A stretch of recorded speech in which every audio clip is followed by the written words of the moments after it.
celebrate the spirit of humanity and the dawn of a new American era. In a season when many commemorate the birth of Christ, we commemorate our own Genesis, the enlightenment of all humanity, a revelation of our nature as written in the annals of history, a gift from Lucifer, the light bringer, the morning star, and the rebel. We are Satanists. We engender moral, spiritual, and sexual freedom, personal independence, and insist upon personal choice in all things. We care for the significance of the individual spirit and personal moral responsibility.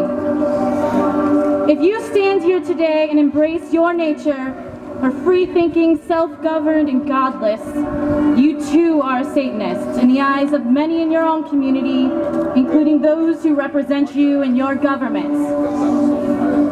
We are also Americans, a nation born of men and women seeking asylum from a majority religious group in control of political power who punish those who oppose them. In the words of Thomas Jefferson, our civil rights have no dependence on our religious opinions any more than the opinions in physics or geometry. On these very steps, 2 weeks ago, hundreds of Christians gathered to demand exclusion of our fellow countrymen from the right to join in marriage under the guise of religious freedom. They slandered the name of this great country for embracing the diversity of its citizens. They cheered and praised when called upon to radicalize. For too many, religion has become an excuse to exclude, to hate, and to destroy. It is time for us to merge our differences and realize that we have a common problem. It matters not if you are a Baptist or a Methodist, a Muslim, or if you are faithless. You see, we are not anti-Christian and we are not anti-religion, but we are anti-degradation and we are anti-oppression. For too long, the satanic characterization has been evoked by the righteous to control the outsider. For too long, we have submitted on knees in servitude to the ministers of shame.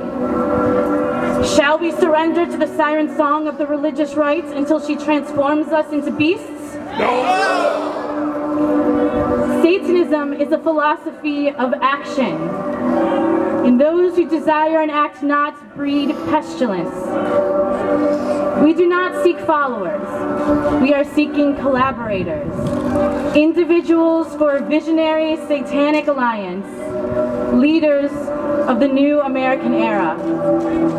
But we have to do more than just lead to ensure a free America. We have to do more when the belief in archaic illusions of an ancient religion is a mandatory requirement for our elected representatives. We have to do more when our government determines our sexuality for us. We have to do more when children are denied the home of loving parents because the genders of their partner. We have to do more when women are denied access to reproductive health care and vilified as murderers by those selected to represent them in the government. The Word of God has been evoked time and time again to justify the opposition to civil rights movements, to squash women's liberation, to target medical treatment for HIV, and end same-sex marriage. That is not religious freedom. The inclusion of all is not oppression.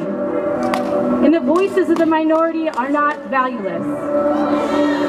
That is not our America. And it is time to awaken. These so-called godly institutions call themselves victims and call for radicalization.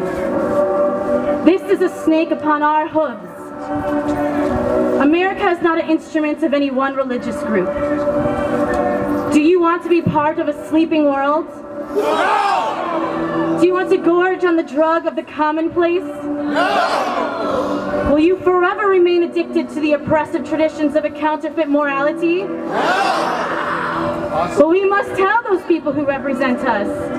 As we stand on the crossroads of history, let us confront the blind and self-righteous, the persecutors of thought and reason. Let us rise up in celebration of our satanic nature and cast our chains into the dust of hell. Those who boldly propose that organizations of faith hold a leading role in guiding American policy and justice, I solemnly and with great sincerity thank Satanic America has heard your call to action. If religion is to lead in areas which have traditionally been left to a secular democracy, we will do our duty too, to bring the insights of our satanic practice to the State House, to the courthouse, to schools, and of course homes and businesses of America. Wherever and whenever diverse religious guidance is needed. All hail the new American era. An America that embraces our fellow neighbors with the integrity of their character rather than the God to whom they pray. An America where we stand to defend justice and honor for our brothers and sisters regardless of whom they call husband or wife and regardless of their personal bodily choices. Comrades, we are just as powerful as those who work in this institution here. Those who wish to uphold the traditions of old feel us breathing down their necks. And we will continue to be the voice of reason to ensure that our America remains free and equal. All hail the eternal rebel within all of us. To liberty, humanity, and justice. To the satanic emancipator and end of repressive traditions. Hail Satan!